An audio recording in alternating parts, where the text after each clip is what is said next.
Hello, everyone. My name is Mirna, and on behalf of the Mindalia TV team, we want to welcome you to Mindalia live streaming, where thousands of people around the world gather to see the lectures and interviews organized by MindaliaTV.com.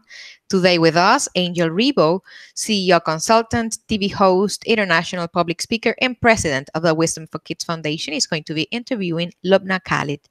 Lubna is an international empowerment speaker. She healed herself naturally of second stage triple negative breast cancer in about 1 year. Lubna, after that, founded The Real Cosmetic, fueled by her desire for diversity of women, real beauty, including their skin tone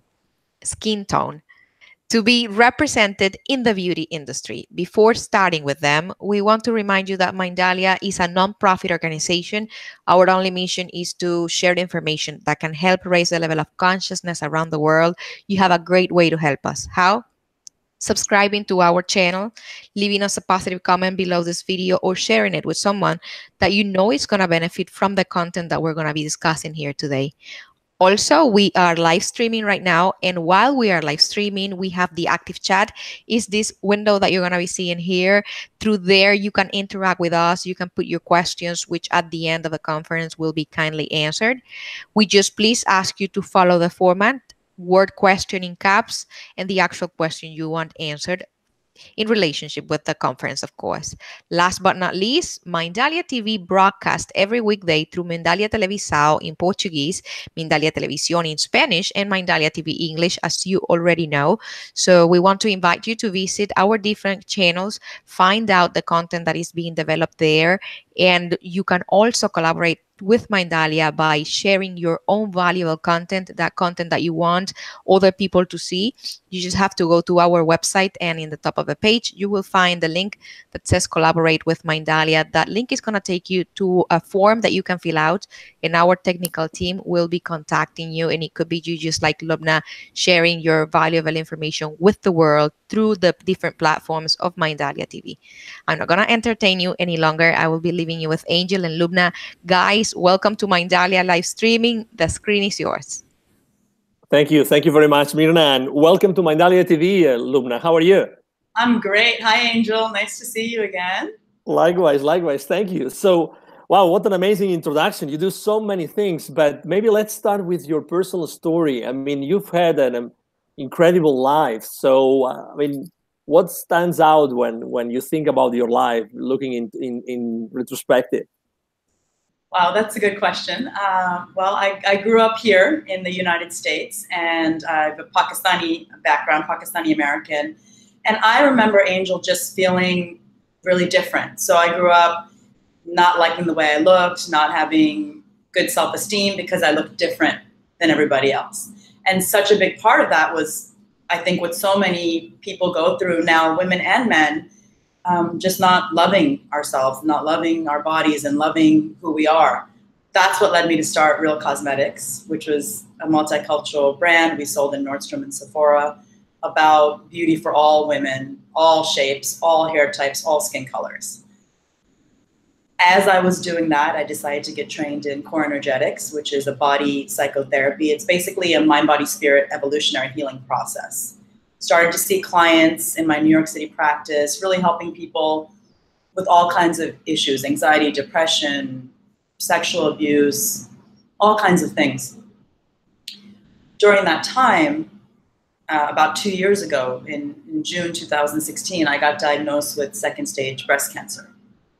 And that was a total shock because I thought I was living a good life, a healthy life, taking care of my emotions, you know, on all levels, spiritual. And how did I get cancer? And so I decided to heal it naturally, without the use of chemo, radiation, or surgery, and really go to the root cause, because I believe that everything in our lives that happens for us, and that disease is just a dis-ease in the body, mind, body, spirit system. And through that process, a long journey, well, actually not that long, about a year, I was declared cancer-free. So that's wow. a little snippet of my story. What a journey. And how, so is it obviously, you know, there's a lot of people that unfortunately are suffering from cancer today. So it's a very common disease in our society. How would you say what is a good way to try to find those root causes that you just mentioned? Well, I like to say that you have to look at it on all levels: physical, mental, emotional, and spiritual. So because the disease is in the physical body, you can't ignore it. So for cancer, for example, I had to change my diet.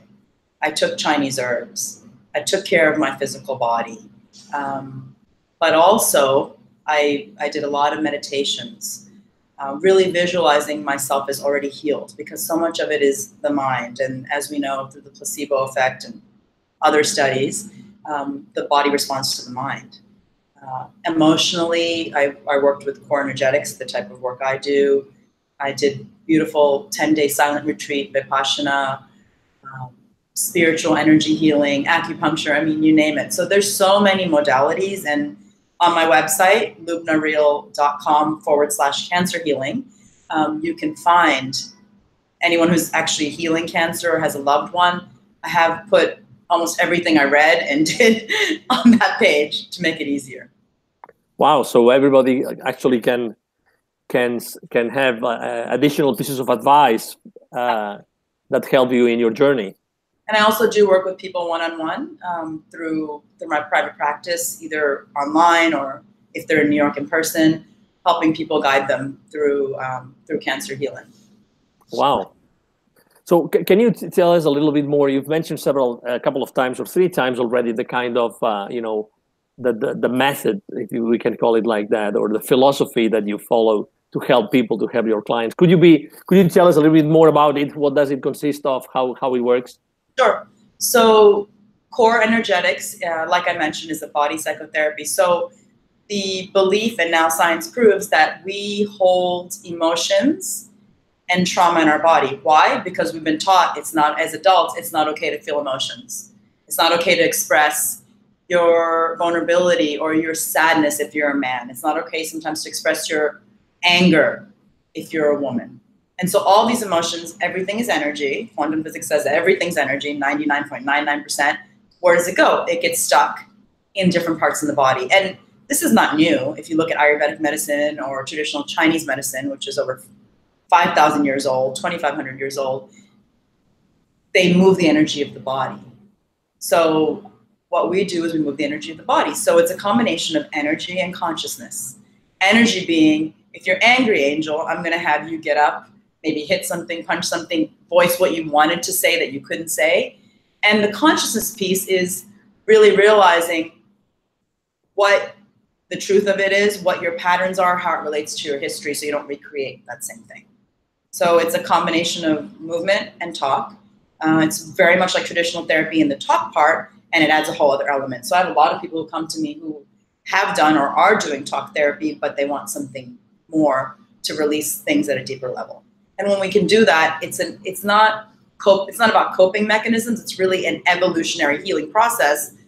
And when you can become a new person, when you let go of those old patterns, that's when you create a new reality, right? Because the universe, the world, life, quantum field responds to our vibration. So if we let go of the lower vibration emotions, we're raising our vibration, and then we can enjoy all the benefits of being on a new vibration. Does that make sense? Oh yeah, it does, absolutely. I was thinking of how can we help our audience, Mindalia TV, to increase their vibration? Oh, there's so many ways, and that's a great question. I think one of the most important things is reconnecting to what I call the real self, inner being, your soul, and everyone has different beliefs. I know this is a very spiritual audience, so your spirit. How do I do that? I do it many different ways. Meditation. One of my favorite ways to do it, which I don't think people talk about, but it comes a lot from the mystical sect of the religion I was raised with, which is Islam, Sufism. Dance. Dance is one of the greatest ways to get into your body, raise your vibration. So I'm doing some of the workshops I'm doing, I have some coming up, we do dancing meditation. So I get a live DJ and I get people into really in dancing and envisioning their life and their future while they're dancing. So you're raising the vibration and you're having a clear thought about what you want your life to be. So those are I think, two of the best ways: dance, meditation, but anything that makes you feel good. It can be for people, it can be their kids, it can be their friends, it can be going in nature. I love the ocean. So there's so many ways. During my healing process, I actually use a tool, which I'd like to share with the audience right now. And it's the word real, because the word real, that was the name of my brand, Real Cosmetics. And now my Instagram is Lubna Real. My website is Lubna Real. And the word real stands for 4 things. R, reconnect. So I just said reconnect to your real self. E-motion, which is basically emotions are meant to be energy and motion instead of holding them. A is attitude. What are you thinking? And L is love. So if we can use that, it can be applying to everything in life, not just healing the body, but anything we want to create. Okay, so let's do that, because I love dancing. I'm sure that a lot of people like dancing too. And so let's say, you know, I love dancing and I want to increase my vibration, and I start dancing. But you said something really important, which is, you know, I would like to create a different reality. Maybe I was feeling a little bit down before I started dancing.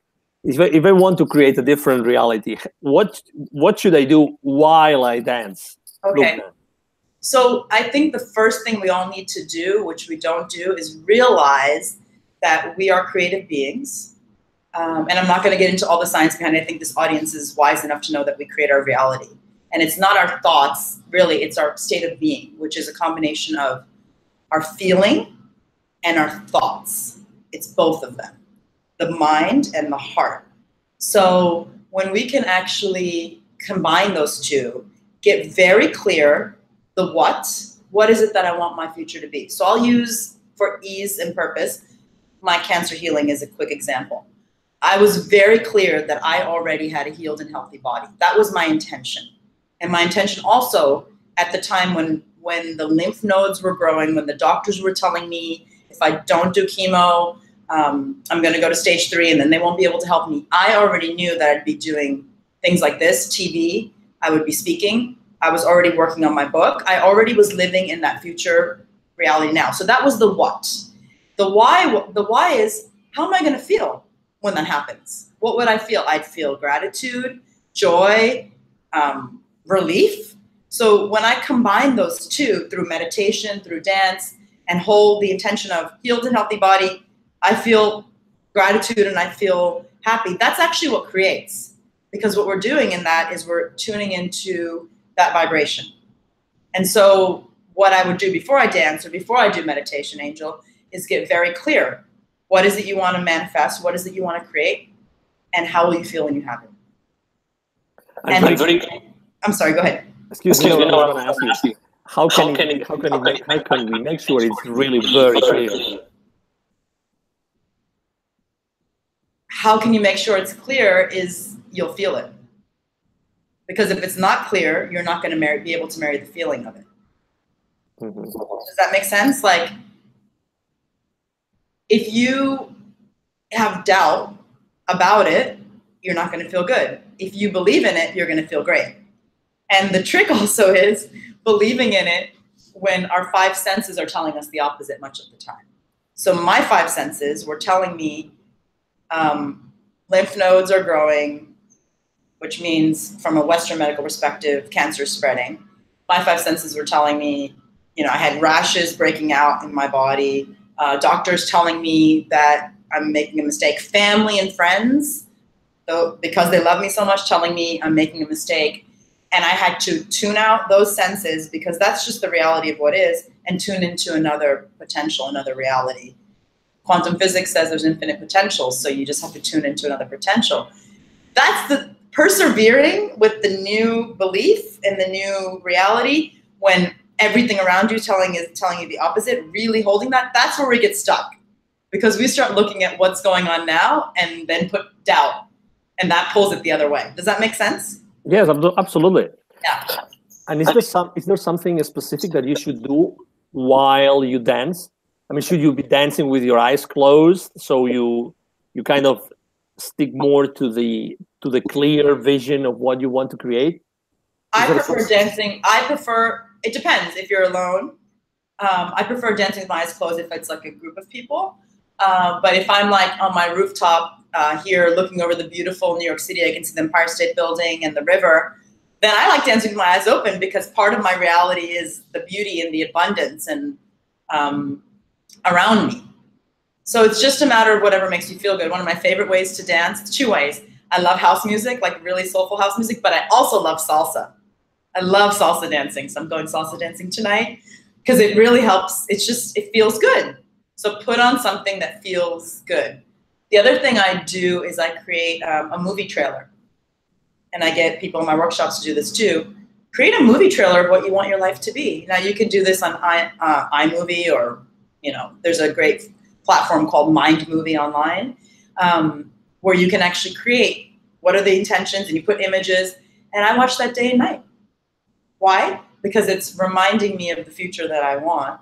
And it's kind of, for lack of a better way of saying it, a positive brainwashing. So one of the things I want to mention here, which I think is important, is a little bit of the science. And there is an institute called the Heart Math Institute, which I love. I'm not sure if you've heard of them. Oh, yeah. Okay, so maybe a lot of the viewers have as well. Started in Harvard 25, 26 years ago, studying the science of the heart. And we used to think that the mind was more powerful, the brain is more powerful, but no, it's not true. Actually, when we tune into heart and we get heart-brain coherence, that's the place we can create from. And I was shocked to hear that the electrical power of the heart is 100 times more powerful than the brain, and the magnetic power of the heart is 5,000 times more powerful than the brain. So when we can tune in and live from the heart, they always say the heart knows, follow your heart, all these traditions. The heart has been such a central piece of wisdom. It's so amazing how science and spirituality are meeting now. Science is actually proving the spirituality that the ancient traditions have known for a long time. So I love that merging of science and spirituality, and I like to teach from that place, because I think science allows people who don't necessarily believe so much spiritually to believe, and it allows us who do believe spiritually to just have another reason to believe. Absolutely. It's very exciting. So when you are on a stage, what is like the most important thing that you have in mind? What are you trying to transmit to your audience when you are on a stage? Because you're on a stage often. I am. The most important thing that I really want people to understand is that the power that we have. I think through society, through our upbringing, through media, we've been disempowered. And we don't believe that we can create. We believe that life is happening to us. And one of the most important things I like to do is reframe that life is happening for us. That every single thing that shows up, even if it's cancer, is happening for us to grow, to discover that it's a gift. And one of the things I realized early on in my healing was, and it came to me through a meditation, is this cancer is the best thing that happened for me. And it's like a weird statement to say, because most people are living like, oh, poor me, cancer's happening to me. And I'm not saying that you can't go to that place, because as I said before, feeling all the emotions is vital. There is a place where I felt like a victim. There is a place that I felt sorry for myself. I just didn't stay there. So if we can really realize that everything's happening for us, and that we are creating through the power of our mind and our heart and our, and our intentions and feeling, like I said, using the power of the field and quantum physics to create, then isn't life exciting? Isn't life amazing? Because I am a creator. I can create anything I want. And the other thing I like to say, and my tagline is real self, real power, is to get to that real power place, we have to connect to the spiritual part of ourselves. And I don't care what you call it. I was raised Muslim, and we call it Allah. And now I'm spiritual. I don't believe in any particular religion, because I think all of them basically say the same thing when you cut out the dogma, when you cut out the rules. But whether you call it Buddha or Kali, or you call this intelligence love, quantum field, whatever you call it, there is a greater power. And for us to move away from thinking that we're just our physical bodies and just material, know that we are eternal and that we're connected to the eternal, and really tap into that place. One of the favorite things I love that one of my favorite teachers, Wayne Dyer, said was, it doesn't matter what you call water, it will still get you wet. So I want to say the same thing about a spiritual connection. It doesn't matter what you call it. I think we get caught and we have wars about what we call it. So if we can connect to the real self, tune in to that, and tap into our real power, anything is possible. So that story of possibility is what I like to share, and I use my experience of cancer healing as a pretty good example because, you know, it's something that I've done and I can speak directly to it from personal experience. Exactly. There's a lot of people that, as you know, that are suffering out there. They are, you know, in a, let's say, in not a very nice position from a health perspective. Okay. And you were there because you've mentioned it obviously a few times. It can be hard for someone to believe that, you know, that hardship, that suffering, that pain that they're suffering at that precise moment is happening for them. It can be really, really difficult.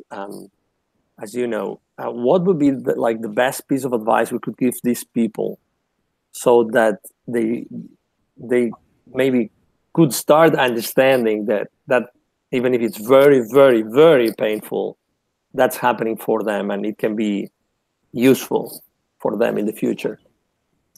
You know, Angel, that's a great question. It's really a shift in mindset. And I think it's the willingness to be able to make that shift. What I like to say on stage and, you know, when I speak to people and to my clients, if you're not willing to make that shift, then I promise you there's something you're getting from staying in the to me place, which is fine. Just know what you're getting, explore what you're getting. So for example, for people who get ill and get a sickness like I had with cancer, a lot of people are not willing to allow themselves to be taken care of. They may be the people in their lives that are doing the caretaking, that have too much pressure, that are the givers. And isn't illness or disease a great way to have an excuse to be taken care of? Or maybe they don't get enough attention in their lives. And so being able to be a victim, you can finally be felt sorry for and taken care of. And none of this is wrong. But when I was healing, I basically didn't tell a lot of people I had cancer. And I didn't get any benefits from it. That's what allowed me to shift. And in the book that I'm working on, working title, Hey Cancer, Why Are You Here? It'll probably change many times. I actually started to have a dialogue with cancer because everything's energy. So I tuned into the non-local intuition and I asked it why it was here for me. And I told it to get the hell out of my body and all these different things. And it ended up being a really interesting dialogue, which is part of the book, that allowed me to see all the places that I wasn't living my fullest life. All the places where I wasn't loving myself, taking care of myself, really connected fully to my spirituality, fully on my life purpose, which is this I'm doing here today. And those were my side effects of cancer, not a lack of breakdown of my immune system, hair loss, all these things that actually unfortunately come with what we have been trained to think is the only way of curing cancer. It is not true. And I want to say that, not because chemo and all that doesn't work for some people, it absolutely does. For what it does on a physical level, but for us to really understand that there are, in healing, and not just cancer, in healing, there are infinite, so many modalities. And the more I dove into it, the more I was like, I can't believe there's studies that show this work and that works. So really to be able to shift is a choice. And I think what stops us from shifting is, what are we getting from it? So I think my best advice is to feel into, what are you really getting from it? And that's really connecting to your real self and being honest with yourself. Therapy helps with that because sometimes we can't see ourselves from within ourselves. And is there a way to just maybe reduce the amount of pain you're suffering? Can you use your mind, your being, your intention? I don't know what it is. Is there anything you can do when you are at that moment in which you are really feeling that, extreme pain? You're talking about physical pain or emotional? Physical pain. So that's harder. And I didn't have physical pain. I did at one point, my lymph node had gotten so big under my arm that I couldn't close my arm, and that hurt, and that was scary. we know that the body responds to the mind. Placebo effect. Many great books on it. If you go to my website, lubnareal.com, you'll see, a lot of resources. But we know that the body responds to the mind. So that's one way, through meditation, to really believe that you're healthy and healed. Of course, there's so many things that one can do physically to boost the immune system. Diet, detox. I use far infrared sauna. Yoga, different things. And it depends on what the physical ailment is. I'm not a medical doctor, so I can't speak to all of that. But really the wellness part of it, mind, body, spirit wellness, I think is the future. It's here now, but it's really the future of where we're going. And I think that Western medicine, which is based in Newtonian physics about the body's a machine, is going to catch up with quantum physics, which says everything's connected and that we're energy and you've got to work with the energy and the emotions to heal. So I think physical pain, and I know physical pain comes from emotional breakdown. And I've seen it over and over again in my work personally and with clients. So one of the ways to actually release pain and physical pain is go to the emotional root cause. And I've seen it happen. I've seen people who've had decades-long hip pain in one session, moving the body, getting conscious about where the pain came from, when it started, it goes away. Wow. Yeah. You mentioned before that you had a number of clients. What would you say the people need the most when they come and they start looking at people like you to help them? What's the number one reason why they go to you?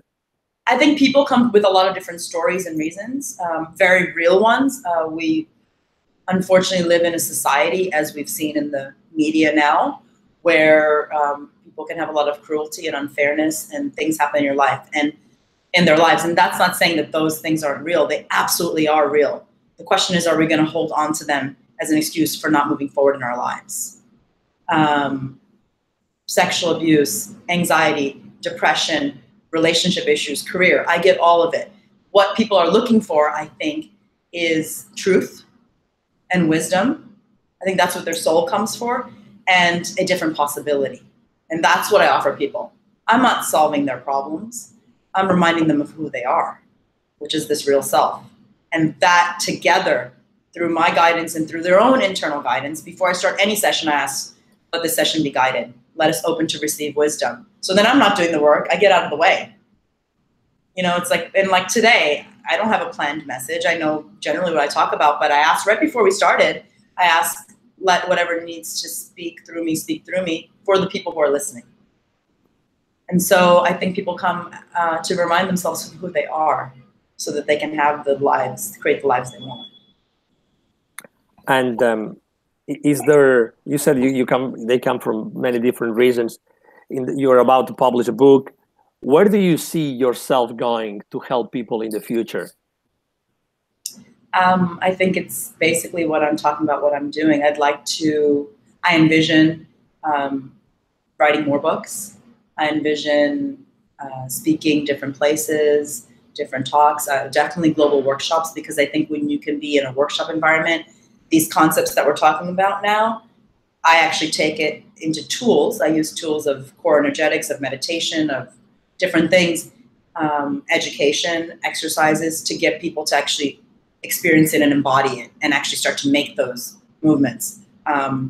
So through all those different venues, I'm actually thinking about a TV show as well, all these different things to be able to spread the same message, right? We have so many avenues now that we can do that. And I find that to be super exciting. Excellent. Could you remind us of where we can find you online, please? Absolutely. So my website is lubnakhalid.com, but I've made a short link. It's Lubna, Lubna, real, real.com. That'll take you to the website. What I'm actually offering there is, if people log on now and subscribe, I have a free video there. So anyone goes on, screen will pop up, and it's a free video of my 1-hour talk that I did in New York about my journey of healing cancer. So you can get a lot more, people can get a lot more information. LubnaReal.com, on Instagram and Twitter, LubnaReal.com, super easy. And I'm very responsive. So I welcome anyone who'd like to speak with me directly. Well, fantastic. Let's go to the questions then. Okay. Awesome. Thank you. So the first question is being asked by someone called Nancy Jimenez. Thank you very much, Nancy. And the question is, who's your favorite house music DJ? Nancy, that's a great question. Well, I've been in the house music scene for a while, and back in the college days, I actually had my own house music party I promoted in San Francisco. And one of my favorite DJs, and he's based here in New York, is Frankie Feliciano. He's just amazing, amazing DJ. So perhaps we'll get him at one of our upcoming dancing meditations. Good question. Not what I expected. Amazing. Yeah, but I mean, I, as you know, I loved house music too. So we could be talking about house music all night, all day long. But yeah, house music is magic. Music is magic. So second question, same lady. Thank you, Nancy, for the second question as well. So do you have any workshops? Could you please tell us a little bit more about your workshops? How are they structured? You know, what can someone expect if they attend one of your workshops? So, please. Sure. Thanks for asking that, Nancy. I appreciate your. Is she based in the New York area? We don't know. Okay. That's a good question. Maybe she's going to share that with us, and I'll let you know. So the workshops, like I said, are education and information and tools and inspiration, of course. So the one that I'm doing coming up in New York, December 8th, is one day. So in one day, what I do is I take people kind of more on a surface level through the real. Reconnect, emotion, attitude, love. So we have education and an exercise in each one. And people can expect to go deeper within themselves. So first of all, I think the most important thing is the information. We need to understand what we're doing, and we need to understand how it works and what's behind it. To get clear on intention, I do exercises that will help us to pull up what their beliefs are. What are the beliefs that are blocking us? Because it's fine to say, I want a perfect relationship where someone loves me unconditionally.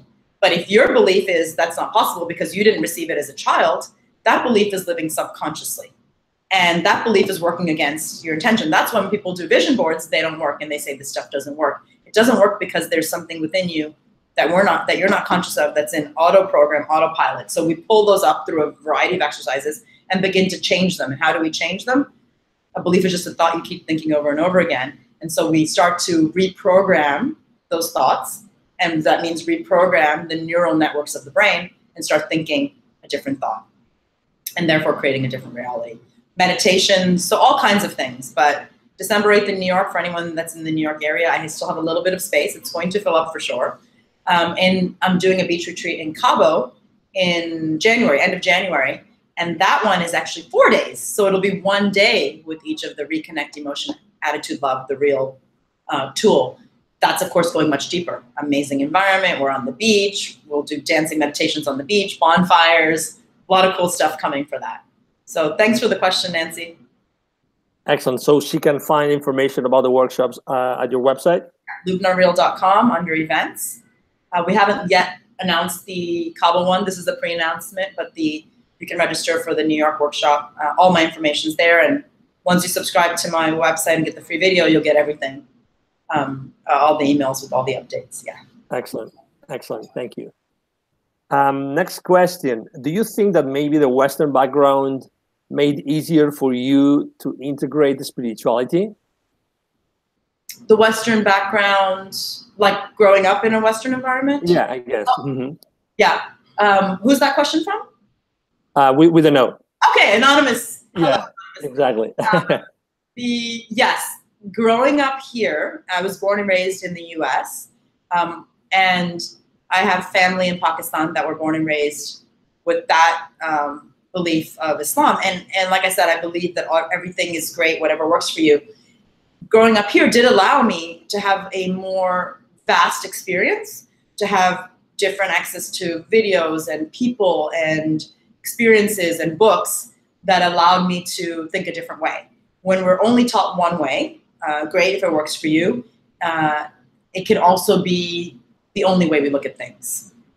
So I like that I'm able to draw on all the different experiences, all the different learning, and I think it had a huge part to growing up here to be able to look at things from a spiritual rather than just religious perspective, because I feel that they're very different. Mm-hmm. Excellent. Next question. Can we achieve anything if we focus properly? Absolutely. We are creative beings. We create our reality. Quantum physics proves this. Study many worlds theory. I mean, you can look up the science. And the only thing that stands between it is our belief and our feeling around it. So if we can believe it and we can feel it, we will actually jump into that reality. We will create it. We will step into that vibration. I like to use an example of like a radio station. So when we tune to a radio station, say we're tuning to 97.1, and that is the radio station of salsa music. We're only going to hear salsa music on that, right? Because that's what they play. And if we tune to 107.5 and that's house music, then we're just going to hear house music. So really, our creation is about changing our radio dial to what we want to hear, what we want to see in our lives. What is that vibrational frequency? Said another way, if you're living on the basement floor, you're going to see basement things. You're going to see basement consciousness. If I raise my level to the 45th floor, my view is really different, right? So our goal is to raise our vibration to the 45th floor. You're going to find things that match there. You're going to find the kind of life that you want. So I think anything's possible. Absolutely. Excellent. Maybe follow-up question that comes from me. Is there a way to like expedite that, like to speed up the process of creating a reality according to your experience? Yeah, absolutely. Meditate on it. We don't spend time getting connected to ourselves, and meditation is the best way to connect. There's many different meditations out there, and it's for what people like is up to them, but make sure that you're connecting to your inner power, the real self. And when you can connect to the real self, you have the power within you to create anything. So the expedited way is to keep connecting to that reality through meditation. And like I said, to create a video movie of your life, how you want it, not how it is. I don't care how it is. That's like watching a rerun. How your life is now is based on what you thought before. So what you think now is going to create your future. So focus on what you want to think now. We don't get in a car, set the GPS to where we want to go and say, oh my God, this is where I am. You just know that that's where you are. You're focusing on where you're going, right? And you trust the guidance that's going to take you there. That's another great analogy. Set your GPS, set your vision, and trust the signs. I get signs all the time. I walk around New York. I have a new blog coming out that's going to be all the signs I see. It'll be like a daily blog that people can sign up for. And I get signs all the time and I listen to them because life is in constant conversation with us. We ask for something. We put the intentions out there. Our problem, Angel, is we don't listen. It's like it's giving us signs all the time and we're just like ignoring them. So we need to start to not only speak what we want out into the world and feel it, but listen to what comes back and follow that guidance. It's really about inspired action. It's not about doing everything. It's about, I like to take inspired, guided action. Excellent. Thank you. Next question. Give us an advice to get out of the victim state of mind, please. See, this person, I want to ask them a question. What are you getting from the victim state of mind? What are you getting? Okay, that's one. Now I won't get the answer back unless they're going to answer. I think the really important thing is to really feel into, as I said before, what are you getting from it? And there's nothing wrong with it. But I promise you, wherever you're staying in your life, wherever you're stuck, you're getting something from it.